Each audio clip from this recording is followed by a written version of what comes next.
Narito ang makwelang si Kuya AJ Garces, maghahatid ng mga balitang tampok, usaping patok at talakayang may hugot.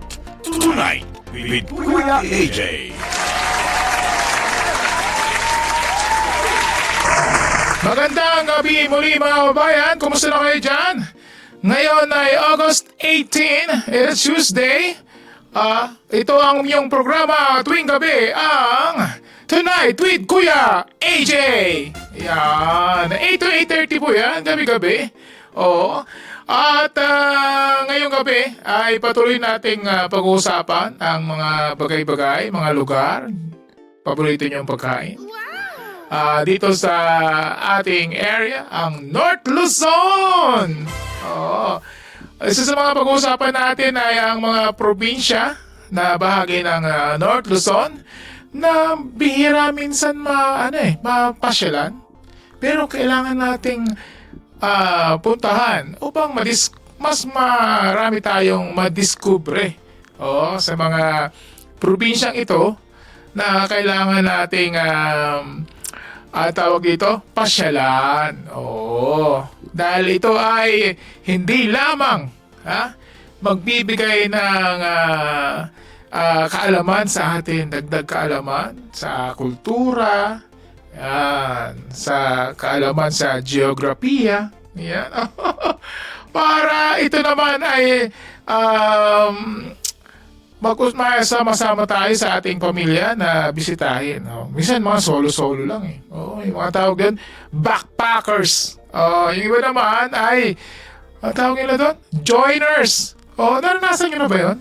Na mamasyal sa isang lugar na kung saan ikaw ay mag-isa lang, solo. Joiner ka lang.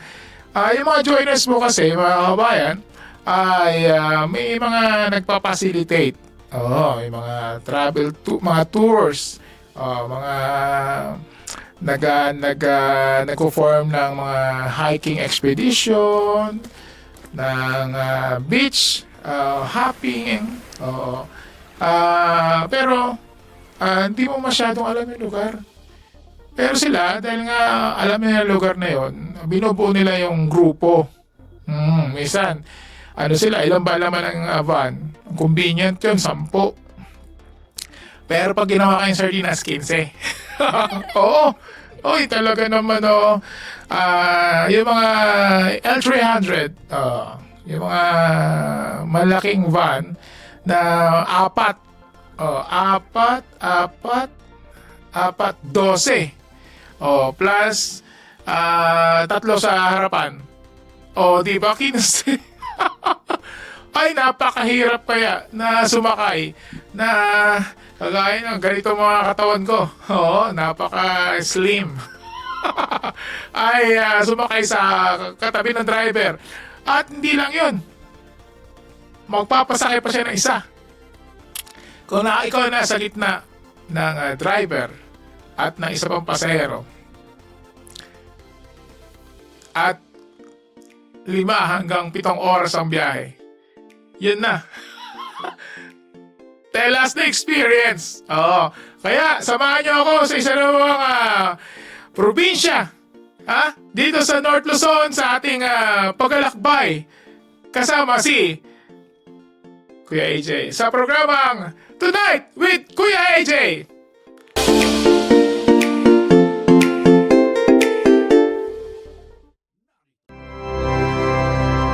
Explore the natural wonders of the Cordilleras and Elucanja. Feel the breeze and beauty of the mountains. Be amazed with the various tourist destinations. Learn the history, traditions, and culture. Hello mga kasamang adventurers and viewers! Ngayong araw ay makakasama ninyo kami sa isang exciting adventure. I know that Benguet has a lot of tourist spots to offer. Ako, mahilig mag-explore. Ako mahilig sa adventure. Tara! Dito lamang yan sa Northern Adventures Exploring the North. Northern Adventures, Exploring the North, every Sunday at 5 in the afternoon at Net25 Baguio Facebook page and YouTube channel.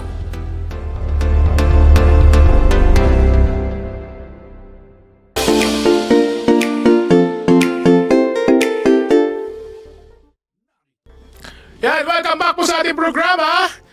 Tonight with Kuya AJ, 8 to 8:30, gabi-gabi, Monday to Friday. At ang featured province sa North Luzon ngayong gabi ay Quirino Province!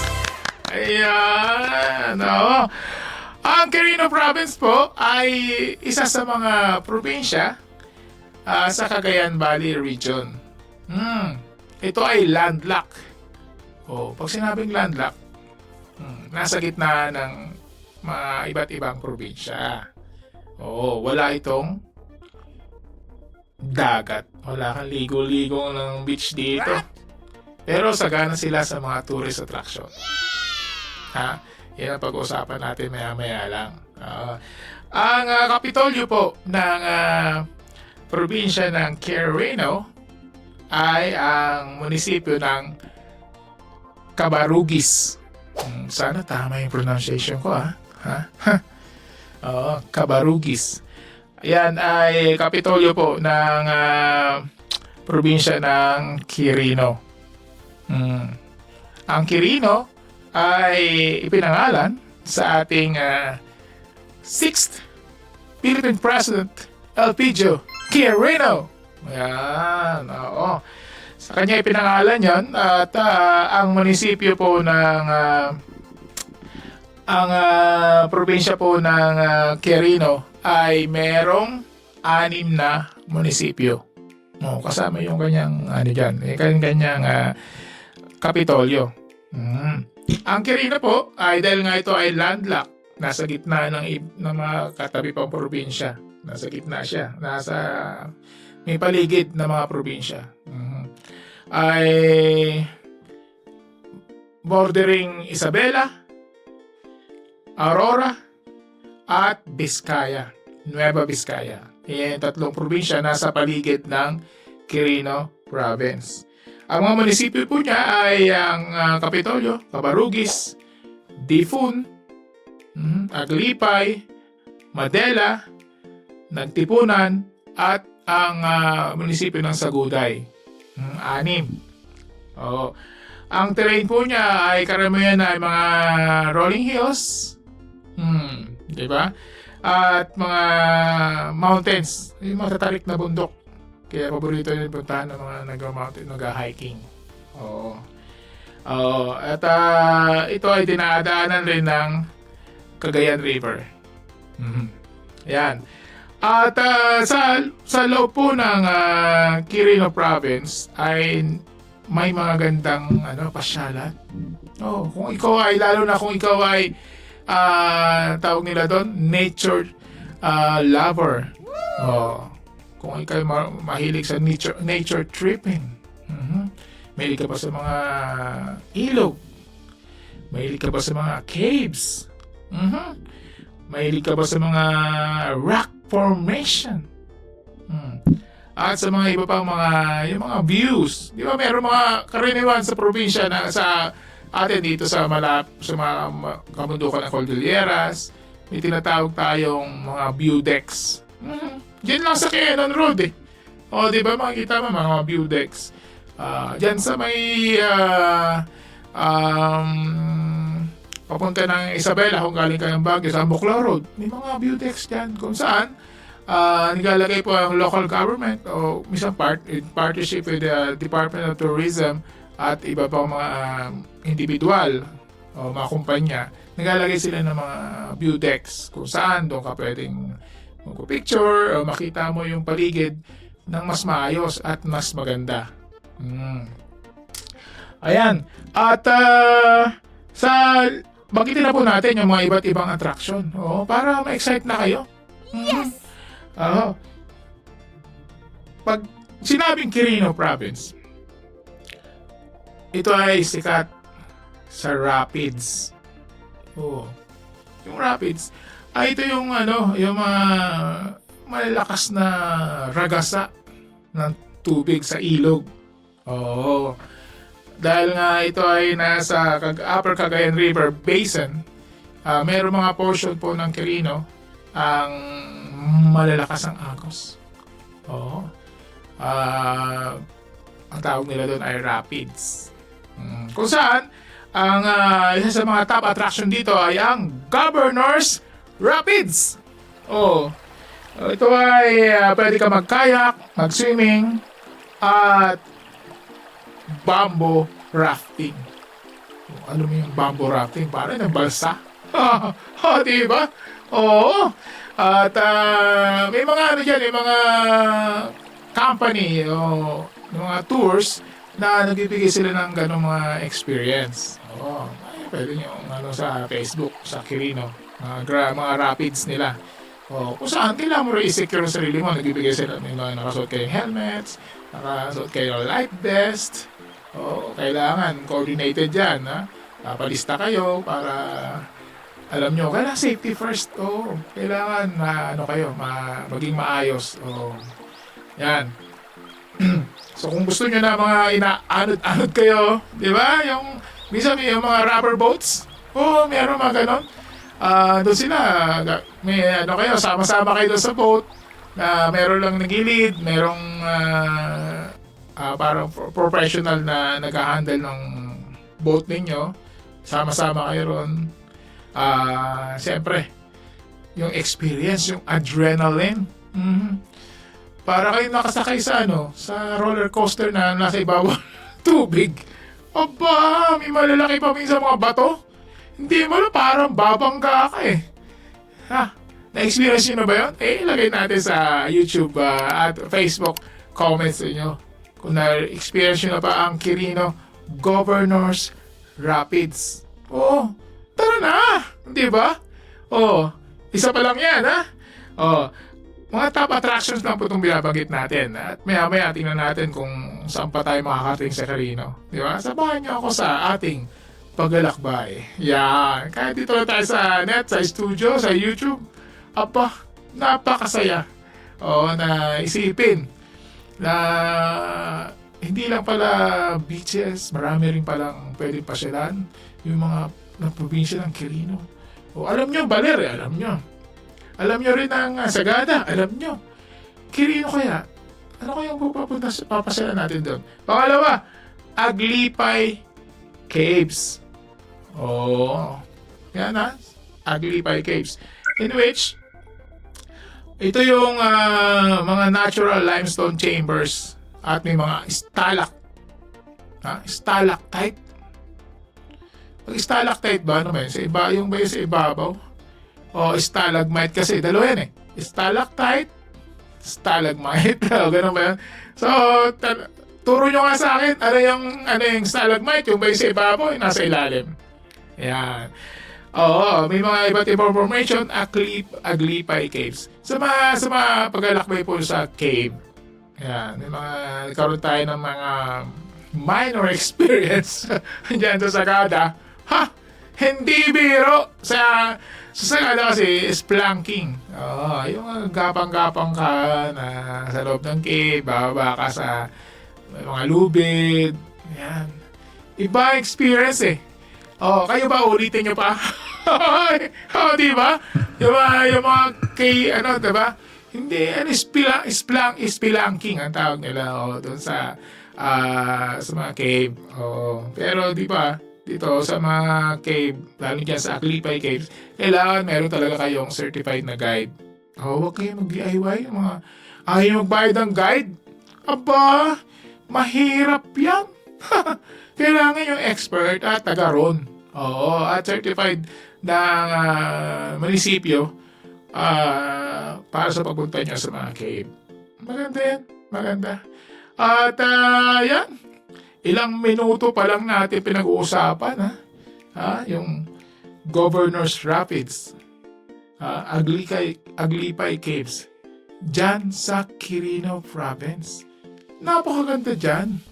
Kaya pasyalan nyo na. At mamaya, sama-sama tayo nating balikan at iba pa mga attractions paano kayo makakarating dyan sa ating probinsyang featured ngayong gabi. Quirino Province magbalik ng Tonight with Kuya AJ.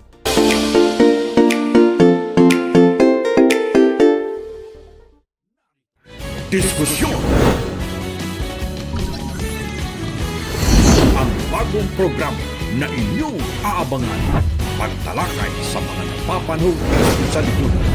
Pagkahatid ng mga mainit na balita at pakipanayam sa mga nasa likod ng mga isyu. At pusisa sa mga mahalagang usaping kinakaharap ng taong bayan. Kasama ang veteranong mamahayag sa lungsod ng Baguio, si Fred Yota. Abangan mula Lunes hanggang Biyernes, alas 4:30 ng hapon hanggang alas 6 ng gabi. Dito sa Net25 Baguio. Mapanood sa Net25 Baguio Facebook page at YouTube channel. Diskusyon malapit na.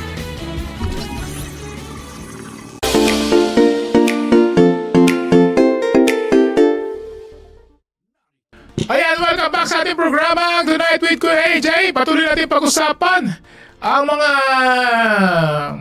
iba't ibang information at mga pasyalan at para tayo makakapunta sa probinsya ng Quirino o ang popular name na Quirino Province kung saan ang kanyang munisipyo kapitolyo ay Cabarugis. Sino yung mga taga-Quirino na nakikinig sa atin ngayong gabi? Ha? Show of hands? Comment lang? Ha? Like and share? O sa ating mga tagapakinig dyan. At siyempre, pag-usapan muna natin, ha? Paano ba ako makarating ng Quirino, Kuya AJ? Nandito ako sa Maynila. Sa Maynila ako galing, papuntang Quirino. Gusto kong mag-bus lang. Wala naman akong sasakyan eh. Ako lang naman mag-isa. Ayaw ko naman sumama sa mga joiners. Ayaw ko, hindi ko naman sila kilala. Oo, di ba? May mga ganun eh. Oo, medyo hindi nila trip na sumama. Kung ikaw ay galing ng Manila, kapag umuulan sa Manila, ay pwede kang sumakay ng mga bus. Karamihan dito ay biyahe gabi. Oo. Karamihan gabi. Pero pwede mong i-try yung mga bus company, i-message mo sila, alamin kung may mga morning trip sila. Karamihan dito kasi biyahe nila gabi. Oo. Yan. Pwede kayo sumakay ng 5-star bus from Cubao or Florida bus, GB Florida. Yung 5-star, yung may pula-pula, sa may dilaw, puti na bus. Yung Florida ay kulay pink. Di ba? At may mga terminal sila sa Sampaloc at Camias area. Pag Camias, doon sa may Kamuning, malapit sa, sa mga terminal ng bus doon. Yung mga papuntang Laguna. Pero madalas sa may kanto, malapit sa kanto ng East Avenue. Yung may malaking flyover doon. Yung ng Kamuning flyover. Sa baba nun. Yun, may mga bus terminal doon. Normally, yung mga biyahe po ng bus ay papuntang Madela. Madela, Quirino. At Difun. Yan. Ang biyahe po nila ay tumatagal ng 7 to 9 hours. 7 to 9 hours. So, imagine. Kung galing ka Manila to Baguio, ay minsan pag medyo may budget ka 3 hours to 4 hours lang. Ayan, di ba? Nakahiga ka pa eh. Naka-sleeper pass ka. Hiyabang ha. Kasi may kumot sa merienda, may tubig din at may CR yung bus. Pero kung ikaw ay aircon bus, ordinary aircon, hindi sleeper bus, ay kung ito ay dadaan sa mga cities, 6 to 7 hours. Yan, depende sa panahon at depende sa traffic. Kung umaga, mas mabagal. Pag gabi, medyo mas mabilis na. Ayan. Pero ito nga pong biyahe ng Quirino, ng bus trip from Manila to Quirino Province, Biyahe po ng Madela or Difon, 7 to 9 hours. At ang halaga, ang estimated na halaga, ito pa ay estimate lamang, para sa inyong budgeting, 650 to 1,100 pesos. Yan ang halaga. 650 to 1,100 pesos. Depende sa klase ng bus na inyong sasakyan. May mga special bus na dyan. Baka meron yung CR. Check nyo sa inyong sa mga paborito nating bus company. Di ba? At yun. At kung ikaw naman ay may budget pa, pwede ka rin mag-airplane. Biyahe ka na Manila to Kawayan City, Kawayan Airport, Isabela. Tingnan mo lang kung anong airline yung nag-provide ng service at magkano. Kasi binakita sa bus kanina, 650 to 1,100. Siyempre, medyo alam yan Kung baka may ano tawag doon? Piece of fare. Baka may budget yung airline nyo. Mas mura, di ba? Naka-plane ka pa. At galing sa Bella ay may mga vans na po doon. May mga public vehicle,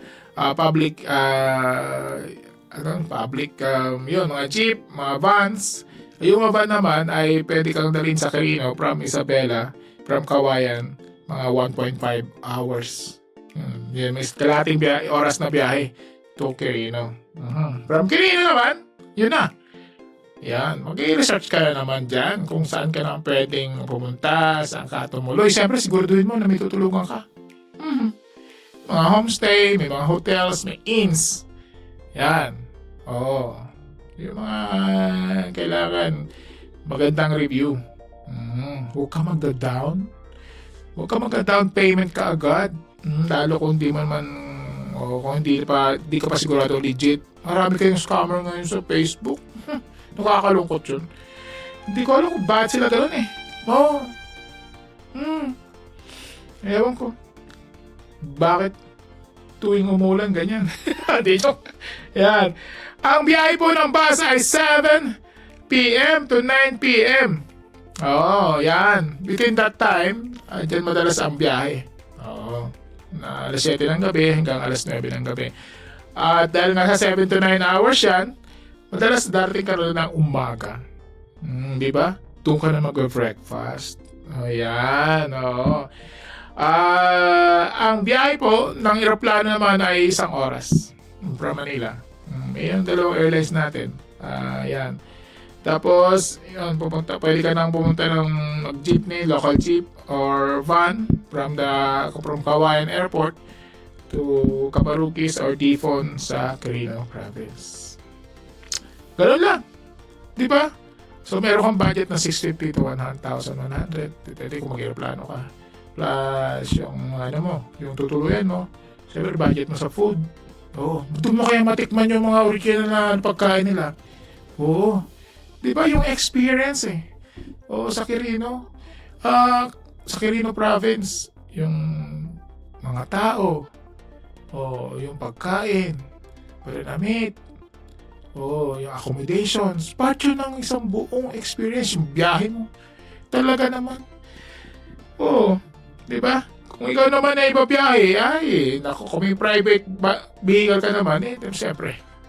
Di ano mo na yan. I-plan up mo na using yung mga maps natin available, Google Maps, Waze. Kailangan mag-research ka rin lahat. Mag-research ka rin na kung paano pumunta para mas maayos, may plano yung biyahe mo. Kahit nagko-commute ka lang, kailangan rin may plano. Mahirap yung walang plano kaya. Saka mas maganda po mga kabayan, kahit ikaw ay meron ng may madala kang credit cards o mga online wallet, lagi kang magdadala rin ng cash. Kasi you never know you never know. Kung pupunta ka ng mga probinsya, kailangan may dala ka rin cash. At kailangan marunong kang dumiskarte kung saan matatago yung cash mo. Diba? Ingatan yung mga wallet mo. Hindi yung naka-display lang. Alam di ba, may secret akong ikwento sa inyo. Yan, tayo kwento. pag mga biyahe, may mga kaibigan tayo na ang diskarte na yung cash, yung mga nalagyan silang mga secrets, pinaghihiwa-hiwalay nila.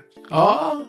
Kasi sa wallet, kung sakali matutukan ka o matututan ka, di, yun lang yun ang cash na nawala sa'yo. Di ba? Kung meron ka pa ibang pagbubunutan ng cash. Yan. Meron nga sa yung mga talagang extreme sa medyas. Sa medyas. Nalagay nila yung yung bowl nilang cash. Kasi nga, di ba? You never know. So, kailangan meron kang diskarte. Yan. Okay na. Nakarating na kayo ng Quirino, ha? Pwede kayo bumaba ng Madela, ng Cabarugis, ng Tifon. Siyempre, dagdagan natin, ha? Pwede kayong pumunta rin sa mga viewpoint, Landingan Viewpoint. Sulat na.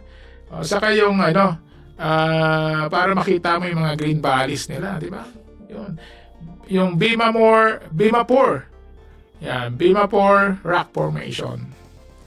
Yan, mga unique rock walls na makikita sa Itan River. Biro mo. Bilis na natin nagkasama. Pwede na kayong pumunta sa Quirino Province. Pasyalan natin, ha? Yung ating mga probinsya na hindi madalas na nakikita sa mga tours. Pero napakagandang lugar. Pag napunta ako, share ko sa inyo mga picture. Yan. Siyempre, gaya ng mga pinag-usapan natin ngayon, ang Quirino Province, napakagandang pasyalan. At siyempre, bago tayo magpaalam, siyempre, binabati natin ang belated happy birthday, kaibigan, Kuya Pox Postillo. Nag-celebrate ng kanyang birthday. Ayan. At siyempre, binabati po natin ang ating Mrs. Caprina Cora Garces. Yan. Pasarap na hapulin maya-maya dyan. Ayan. At siyempre, binabati po natin ang ating mga kasama dyan. Ayan. Kuya Mark Adidardas at nakasama natin ngayong gabi, umalalay sa atin. At salamat, Kuya Larry Eke. Magandang gabi po sa inyo. At siyempre, hanggang sa susunod po natin pagsama-sama, Merkoles bukas. Abangan nyo ang programang Tonight with Kuya AJ. Tonight with Kuya AJ kasama si Aldrin Garces. Patuloy niyong subaybayan ang mga talakayang tapat, impormasyong lapat at sapat sa panlasa ng taong bayan. Dito lamang sa Net25 Baguio. Tonight with Kuya AJ.